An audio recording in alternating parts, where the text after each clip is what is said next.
عليه الصلاة والسلام عباداتك إلهي لو قد وادنا وكمد لما مسلمون انت اسكو خلاف سرين ما جرتو ولما waxay dhaadaan maxallu nizaac in la gartaaba haboon hadaad aragto mas'ala la isku khilaafsan yahay waxa la isku khilaafsan exactly muxuu yahay in la gartaaba fiican nabigu salligiisu waa cibaada qofkii badsan kara kasta muslime ha badsado saxaabi baa u yimo wuxuu yidhi ilaahay rasuulkiisa markaan ducaysanayo ducadayda gaarka ah rubuc wax ku dhadhow baan adiga ka dhiga haddaad doonto ka badso buu yidhi wuu soo waday nus baan ka dhiga haddaad doonto ka badso wuu soo waday markii dambe yidhi haddaad ducadoo dhan ba adiga salligaagaan ka dhigi haddaad ka wada dhigta buu nebigu yidhi hammigaagaa ilaahay kaaga fillaanaya idan salliga nebigu calayhi salaatu wasalaam iyo badsiga la badsadaa waa min addiin hamiga alla kaaga warwar adduunoo dhan baa kaa ba'aya haddii problem kastaa ku qabsado intaad halkaa fadhiisato nebiga salligiisa aad badsato uu kaa tegaya soo qolada psychologigoodun ma yidhahdaan waxaan sameeya kan sameeya halkaa haddaad fadhiisato ama tasbiixsato ama salli nebi qaado waa kaa tegaya idan salliga nebigu calayhi salaatu wasalaam waa diintuu ka mid yahay kalgacalka nebi maxamed la jeclaadana waa min addiin bale wuxuu gaadhsiisan yahay in lagu amray aabbaha iyo hooyada iyo intaad dhashayba inaad isaga ka horumariso ka jeceshahay inaad nebiga jeclaato macnaheedu waxa weeyaan warkiisu inuu kaala weynaado cid kastoo kale marka alla laga yimaado warkii isaga inaad warkiisa ka horumariso kamaalu liimaan ama iimaanka dhammaystirankiisuna wuxuu ku xidhan yahay sidaynu nebiga u jecelnay calayhi salaatu wasalaam jacaylkiisana waxyaabaha tilmaamo waxaa ka mid ah قل إن كنتم تحبون الله فاتبعوني يحببكم الله إننا سجر راعنه سؤال شيء سويدين تلا مركا ما أها النبي محمد وينين تيسه كما هذا لينا قفك مسلم كي كذا ضانا وكو قالوا بيا واضح صوت أسمع قفك مسلم كي النبي محمد وينين تيسه كضاد جلية وكو قالوا بيا وهم حي مركا علة حاجة كجرتها علة وحي كجرتها maalintaa in la xusaa ma tahay qaab loo weynaynayo waa isku wada fursanna inaynu weynayno laakiin qaababkii layna faray inaynu nebiga u weynayno maalintaa in la xusaa ma ku jirtaa nebigu inooma sheegin isaguna ma xusin saxaabadii la joogtayna ma xusin taabiciintii ka dambaysana ma xusin madaahibta afarta ah culammadaynu ku naqaanayna may xusin haddaa xagee ka timi waa dambay muslimiinta badh ay la yimaadeen taarikhyahanada badh إمام المغريزي في كتابه سوق تقرينيو waxay soo bilaabantay bay ku tilmaamaan dawlad Faatimiyya markii ay joogtay Masar dawladii ka talinaysay Ubaydiyinta loo oran jiray qolo Shiica ahayd ayaa waxay keentay 6 mawlid 6 birthday mawlidku waa birthday 6 birthday in la xuso nabiga alayhi salaatu wasalaam Ali ibn Abi Talib Faatima Xasan iyo Xuseen iyo boqorka shantaa inuu noqdo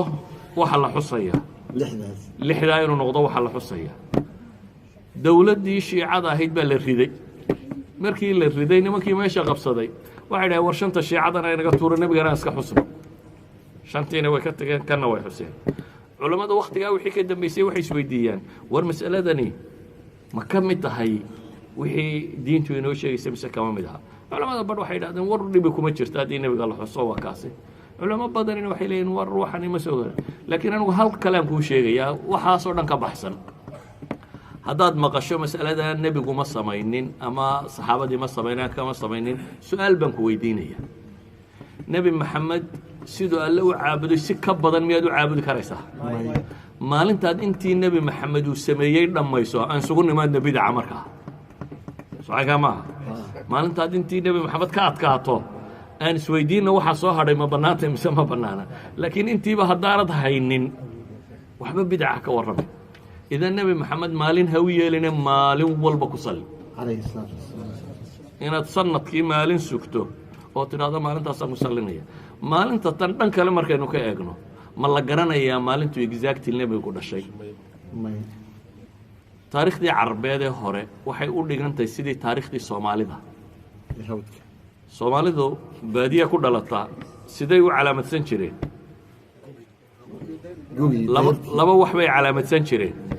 toddobaadka maalintay ka dhashaan way calaamadsan jireen waxaad maqlaysaa hebel isniin buu dhashay khamiis buu dhashay jimcu dhashay iyo axad buu dhashay taa soomaalidu ma laha way calaamadsan jireen waxay kaloo calaamadsan jireen gugii ama dayrtii la dhashay wixii jiray gugii reer hebel lagu duulay gugii hebel dhintay gugii dayrta badnaa gugii cayn ayaa la calaamadsan jiray carabtii jaahiliyaduna saasay ahayd nebi maxamed markuu dhashay calayhi salaatu wasalaam wuxuu inoo sheegay maalintuu dhashay iyada wuu sheegay isniin baan dhashay buu yidhi isniintana wuu soomi jiray isniinta iyo khamiisahana wuu soomi jiray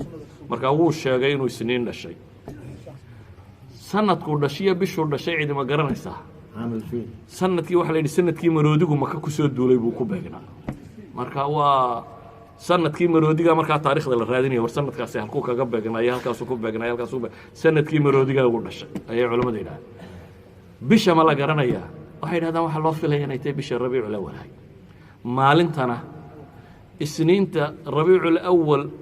qolo waxay yidhahdeen 12 ahayd taarikhyahanada hadda jooga waxay leeyihin markaa dib loo baadho 12 isniinba maaha nebiguna wuxuu yidhi isniin baa dhashay soo maaha haddaad dib u raacdo bay leeyihiin 12 isniin ma haysee la yeelaya axad alxufaad wuxuu leeyahy war 9 ahayd culamo kale waxaa qabtaa 8 marka maalintan 12 waa ashharul aqwaal waa warka ugu caansan ee taarikhyahanadu ay qoraan laakiin exactly inay ahayd maalintaasi xataa maalin laysku waafaqsanyay maaha soo duuduub hadday tay nebiga weynayntiisa maalin walba weynee 12 rabiicul awal ha sugine sanadkoo dhan weynee maalin kasta ku salli maalin kasta waxaad u samayn karta nebi maxamed calayhi salaatu wasalaam u sameyn hadday tahay maalintaasi miyay diinta ku soo aroortay waxaa dilla ammaan arag anugu wallahu aclam